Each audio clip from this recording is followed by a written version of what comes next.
Well, Prince Harry has had a bit of an awkward encounter when asked a question about Mother's Day during his recent trip to the US. He's there to support the Warrior Games for wounded war veterans, and the Prince handled that situation with a lot of grace and humour. And as Nine's US Bureau Chief Robert Penfold reports, he also showed off his sporting skills. Early on in his US tour, Prince Harry joked that often royals have nothing more to do than plant trees, but thankfully for him, nobody has offered him a shovel for the time being. Instead, being one of the sportiest of all the royals, well, they've found plenty of other things for him to do.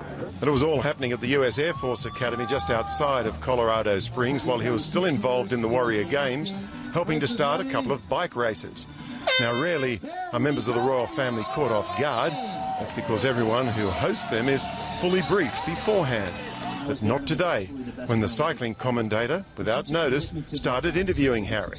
Then it got quite uncomfortable for many here when the commentator reminded Harry that today, Sunday in America, is Mother's Day and Harry should get on the phone. I need to just remind you that today is Mother's Day and that you should maybe call Grandma. Okay, all right, I'll think about it. She's 7 hours ahead, so it's impossible. No, it isn't. It's late afternoon or evening there. I don't think she's in bed yet. So once we get the race started, I'll let you borrow my cell phone. A little while later, Harry was again living up to his action man reputation.